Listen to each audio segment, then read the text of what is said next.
Alors, je me tourne à présent vers notre invité de ce soir, Kadi Gatoudiani. Bonsoir, Kadi. Bonsoir. On peut dire Kadi, parce que c'est vrai que c'est plus rapide, c'est plus facile. Oui, oui, bien sûr. Ouais, d'accord. Et puis, c'est... Je crois que tu es un peu habitué à ce qu'on dise Kadi, en fait. Ouais, j'ai toujours été habituée à ça, donc ça change Ouais. pas grand-chose. Kadi Gatou, ça a une signification particulière? Bah, je ne connais pas la signification, j'ai jamais cherché à savoir, mais Mais ça en a forcément une, oui. ouais. Oui, comme tous les prénoms. Mais bon, en tout cas, on va dire Kadi, parce que c'est vrai qu'on est plus habitué, et puis c'est un petit peu long, entre guillemets, à dire. Oui. Donc, voilà. Alors, Kadi, donc, bonsoir à toi. Merci tout d'abord d'avoir accepté notre invitation sur Total Football, la web radio, pour cette interview. Justement, tu pars demain à Clairefontaine, c'est ça? C'est ça, bien ça. Voilà. Alors, avant toute chose, avant de passer aux questions, je vais t'inviter à te présenter aux auditrices et auditeurs, si tu le veux bien. Oui, bien sûr. Alors, je m'appelle Camille Cadigatou, j'ai 20 ans, je suis attaquante et je joue à Juvisy. Mhm. Et si on parle un petit peu de tes débuts, de ton enfance, qu'est-ce qui t'a amené à faire du foot? Ce qui m'a amené à faire du foot, c'est plutôt les amis qui jouaient tous au foot, donc moi aussi, à mon tour, je me suis mis à jouer au foot. Mhm. Tu as commencé à quel âge à t'intéresser au foot déjà? À peu près à 11-12 ans, 11 Mhm. ans. Mhm. Et si tu veux nous parler un peu de ton parcours, justement, comment ça a commencé, à partir de tes premiers amours de football, et jusqu'à l'Acadie qu'on connaît, sélectionné en équipe de France pour cette Coupe du Monde. Mes débuts dans le foot, j'ai commencé à Vitry-sur-Seine. J'y suis restée 3 ans. Ensuite, je suis allée à Ivry-sur-Seine. J'y suis aussi restée 2 ans, si je me souviens bien. Et ensuite, j'ai fini à Juvisy. Mhm. Juvisy, tu l'as intégré en quelle année? Parce que tu as connu la D1 en 2010, mais tu l'as intégré aussitôt ou? J'ai commencé les entraînements, mais je faisais pas forcément les matchs avec la D1. Je jouais plutôt avec les 19. Mhm. Oui. Et donc, depuis, tu restes fidèle au club. C'est Euh, ça. voilà.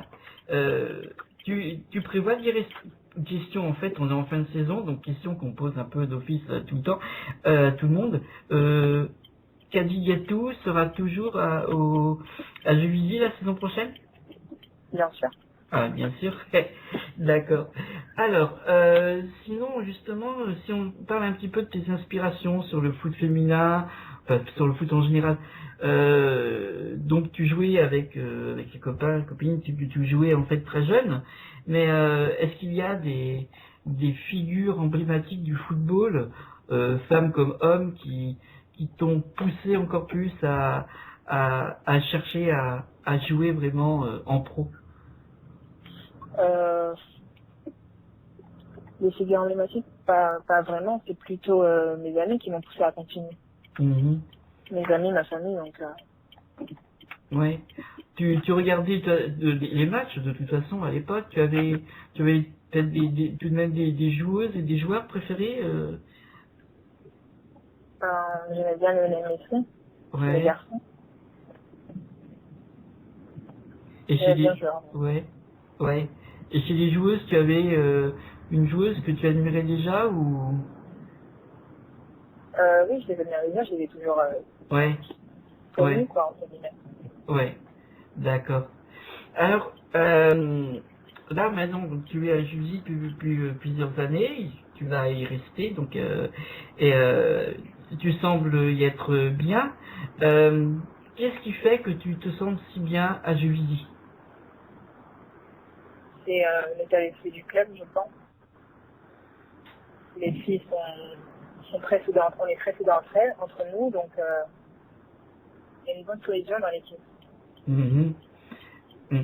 Et au niveau du championnat, donc en plus ça permet de progresser. Juvisy est historiquement un grand club.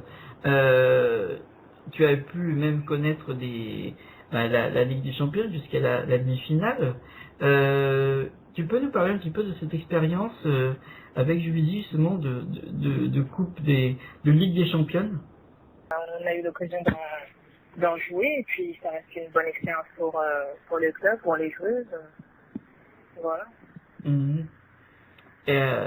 Et donc tu as eu en plus tu as des titres à ton palmarès puisque tu as bien sûr, alors qui ne le sait pas, tu fais partie de l'équipe de France championne du monde des U17, également championne d'Europe, finaliste une première fois face à l'Allemagne, donc triste perdante, et donc perdante aussi cette équipe de U20 l'été dernier au Canada, qui après troisième place, après cette inclinant en finale, toujours face à l'Allemagne. Euh, que, comment tu as vécu justement ces différentes compétitions? Déjà, j'ai eu la chance d'en jouer. C'est pas donné à tout le monde. Je les ai pris très au sérieux. Et ça a été une opportunité pour moi et mes coéquipières d'en jouer, quoi. Mhm. Mais un petit peu comment ça s'est passé pendant ces compétitions, comment tu les as vécues de l'intérieur et je dirais et intérieurement, si tu as ressenti des émotions particulières à te retrouver là dans ces coupes du monde et je pense bon justement cette coupe du monde en Azerbaïdjan pour la coupe du monde des moins de 17 ans et cette victoire, ce titre acquis. euh, tu as, tu as gardé des sentiments particuliers, des souvenirs particuliers, des sentiments que tu as éprouvés à ce moment-là? Bah, forcément, il y a de la joie et de la tristesse. Il y a plein de sentiments qu'on peut éprouver dans ces différentes compétitions. C'est marrant. Hmm. Alors, moi, ce qui m'intéresse par rapport à cette compétition, justement, de la Coupe du Monde des moins de 17 ans, c'était le fait que, lors du dernier match de poule, la France devait gagner avec quand même un certain nombre de buts d'écart. Il y a eu deux buts casquettes de prix, et au final, vous avez tout explosé, vous avez été largement au-delà du minimum syndical, je dirais, qui était attendu. Comment tu as vécu il y avait une tension particulière pour ce match, il y avait surtout pendant le match justement avec ces buts encaissés qui n'auraient pas dû l'être. Comment ça a été vécu un peu au sein du groupe et pour toi-même? Bah, pendant le match, c'était une grande émotion parce qu'on savait pour passer, qu'il fallait mettre un maximum de buts. Parce que si on n'en mettait pas assez, on risquerait de ne pas passer les phases de poule.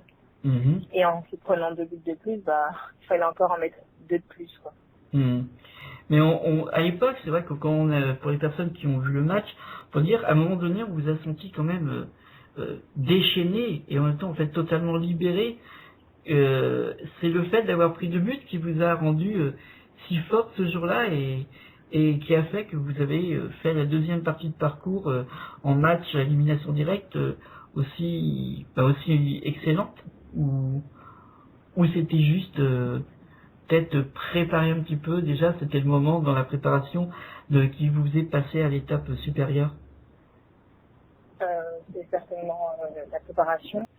Et c'est vrai, peut-être le fait aussi quand même de l'attention de se dire il faut gagner ce match ou là qui Bah, vous a libéré parce que comme je dis vous sembliez finalement encore plus à l'aise sur la fin de match et et puisque vous avez continué à marquer alors, c'était dû à peut-être à quoi? À la peur d'en prendre un de plus, un ou deux de plus de la même façon, c'est-à-dire vraiment par inadvertance et en n'étant pas dominé et en dominant justement, et du coup que vous êtes senti pousser des ailes pour accentuer l'avance au cas où il y a à nouveau des buts de ce genre, ou c'était vraiment la capacité à dominer le match et à marquer qui est en train de s'accroître. je pense en entamant le match, on avait tout un objectif, c'était qu'il fallait passer les phases de poule et on savait qu'il fallait marquer beaucoup de buts, donc il fallait rien lâcher de la première à la dernière minute, quoi. Mhm. Donc c'est notre état d'esprit, on était on était très motivés à mettre un maximum de buts. D'accord. Alors on va parler à présent un petit peu justement de la saison qui vient de se terminer. Donc hier, Juvisy a finalement gardé sa 3e place qu'elle risquait de perdre, contrairement d'ailleurs à ce qu'on attendait, en allant gagner à Soyaux. Comment ça s'est passé un petit peu justement cette fin de championnat? On sentait que Juvisy, depuis la défaite face au PSG, qui lui faisait perdre tout espoir de terminer second, qu'à partir de ce match-là, l'équipe a un petit peu, pas vraiment baissé les bras, mais descendu de rythme comme s'il n'y avait plus aucun enjeu pour la saison. Comment c'était en fait exactement au sein de l'équipe à ce moment-là? Après la défaite, on n'a pas baissé les bras. On a perdu des matchs malheureusement, mais pas pour autant qu'on a baissé les bras. Et tu l'expliques comment en fait cette fin de saison avec 2 lourdes défaites face à Montpellier, même avant quelques semaines avant, quelques journées de championnat avant, une défaite à domicile face à Guingamp, une élimination en Coupe de France d'ailleurs face à Montpellier d'ailleurs toujours. Ça c'était dû à quoi d'après toi? À quoi c'était dû? Il y a plusieurs facteurs différents. Ça peut être quoi? Ça pouvait être une tension supplémentaire, ça pouvait être... Non, il n'y avait pas de tension, on a perdu le match. Parce que en fait, même un match gagné à domicile face à Rodez a été quand même laborieux avec les 2 buts marqués simplement dans les 10 dernières minutes. C'était pas en tout cas un problème d'entraînement ou où était peut-être le souci? Le souci, c'est juste qu'on aurait dû, à cause de ça, je pense il a juste fallu qu'on soit plus efficace devant le but. Parce que les occasions, on se les écrit, mais c'était la finition. Quelles étaient les consignes avant le dernier match hier face à Soyaux de la part de l'entraîneur? Il fallait juste se donner pour le match, pour remporter le match et la 3e place. C'était tout simplement ça, il y avait rien d'autre de particulier, il y avait une tactique précise ou ça devait être sûrement l'attaque et... Non. On a joué comme d'habitude. Jouer comme d'habitude. En tout cas, c'est vrai que l'habitude qu'on connaît à Juvisy, qui est de faire des très bons matchs et efficaces, était là hier. Donc c'est vrai que quand tu dis comme d'habitude, c'est ce qu'on peut se dire aussi. Alors, oui. Non, pardon. Oui, non, vas-y si tu veux. Non, pardon. Oui. Donc, sinon, maintenant, on va, toujours par rapport au championnat, avant de passer à l'équipe de France qui va nous occuper, qui va t'occuper particulièrement à partir de demain, je voudrais savoir un petit peu si, comment bon, je sais que ce n'est pas dans les priorités, mais est-ce qu'il y a déjà au sein du club une idée, une pensée de comment aborder la saison prochaine et peut-être essayer de regagner justement au moins la 2e place pour être à nouveau au niveau de la compétition européenne? Il y a certainement une idée mise en place, mais je ne sais pas, on le saura certainement l'année prochaine. Alors, ton programme à toi justement, puisqu'on y passe naturellement, ton programme à toi, c'est maintenant de focaliser sur le stage d'abord de l'équipe de France, les matchs de préparation, et avec comme objectif, bien sûr, cette Coupe du Monde. Comment tu l'abordes un petit peu, cette préparation d'abord, puis cette Coupe du Monde à venir? Mentalement déjà, comment tu te prépares? Je l'aborde avec du sérieux, tout simplement. Tout simplement. Tu es sereine par rapport à cette Coupe du Monde? Tu sens bien l'équipe Sereine par Oui. rapport par rapport à à, l'équipe. oui, par rapport au travail à faire, par rapport à l'objectif Coupe du Monde, c'est vrai que on attend l'équipe de France au moins en finale, c'est au moins le but fixé pour l'immense majorité des supportrices et supporters des Bleus. Donc c'est vrai qu'il y a peut-être un poids particulier qui peut déstabiliser un petit peu, rendre peut-être un peu plus nerveuse, parce que si c'est au moins une finale qu'on attend de vous, c'est qu'on attend quand même beaucoup, alors qu'il y a quand même l'Allemagne qui devrait se retrouver sur le chemin. C'est pour ça que je veux savoir si tu étais vraiment sereine, si tu penses que si tu l'abordais sereinement, sans stress, sans inquiétude, ou peut-être ou peut-être à l'inverse justement. Je pense que le groupe, je pense vraiment qu'on peut faire un bon résultat, quoi. Mhm. C'est mon opinion. Ouais. Toi, tu penses à quel genre de résultat? Tu penses que Ça, on verra bien. Je ouais, peux pas vous le dire maintenant, on verra bien. ouais. Et donc le programme des Bleus pour cette préparation, sans dévoiler bien sûr les questions tactiques ou autres que toi-même je pense que tu vas découvrir à partir de demain. Euh, Quel est-il un petit peu? Si on parlait simplement du calendrier, comment ça va-t-il s'organiser un petit peu?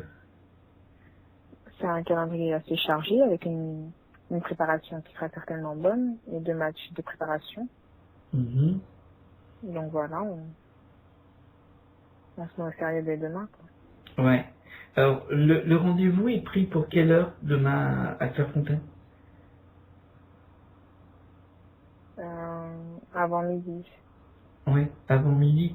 Et vous allez aborder le début du stage de quelle manière? Tu le sais, ce qui est prévu demain après-midi? Il y a le programme, oui. Mhm. Je ne l'ai pas sous les yeux, mais je sais. Il y a Ouais, le programme. ouais. Donc tu as tout le programme en tout cas. Alors tu dis justement programme chargé. Dans ce programme chargé, il y a du coup 2 matchs amicaux à partir du 21. Euh, donc d'abord la Russie, puis l'Écosse. Alors si on parle un peu des 2 adversaires de l'équipe de France, que vont être la Russie et l'Écosse, chacun leur tour. D'abord parlons un petit peu de la Russie, si tu veux bien. Tu as eu l'occasion déjà de voir un peu la Russie jouer, ou tu sais un peu comment elle joue? La Russie, Oui. je connais pas forcément cette équipe.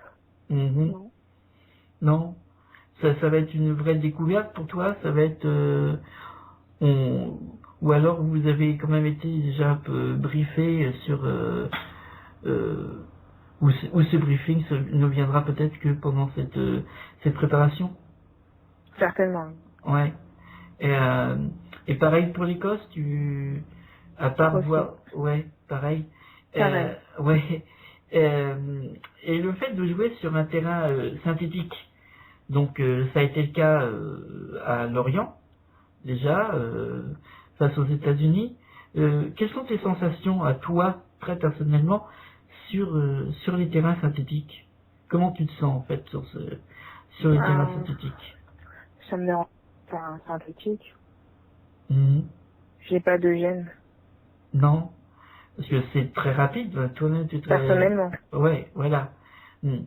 Tu te sens à l'aise, parce que c'est vrai que c'est, comme je dis, c'est une surface extrêmement rapide, donc est-ce que tu penses que ça peut t'avantager, toi, déjà, qui est rapide peut-être pour marquer peut-être plus facilement? Ça convient à ton type de jeu, tu penses? Avantagé, je ne sais pas. Après, pour m'avantager sur le jeu, ce sera pas certainement grâce au terrain, ce sera plutôt ce que je vais fournir comme effort. Mhm, Je sais pas. mhm. Alors, beaucoup de gens en fait n'ont pas cette chance de jouer sur les terrains. Alors, des fois sur les terrains synthétiques, si, mais bon, et doivent se demander un petit peu quelle est la grande différence au niveau des sensations entre un terrain synthétique et une pelouse naturelle. Tu peux nous en dire un peu plus, nous expliquer peut-être quelle est la grande différence au niveau du jeu? Parce que c'est vrai que quand ça a été annoncé l'année dernière que la Coupe du Monde aurait lieu sur synthétique, il y a eu un lever de bouclier de la part de grandes joueuses, entre autres, qui avaient signé une pétition. Il semblait que, au-delà du fait qu'on désirait une pelouse naturelle comme pour une Coupe du Monde masculine, peu étaient enclines à jouer sur synthétique. Donc, quelle est un peu cette différence que tu connais, toi, qui joue sur les deux?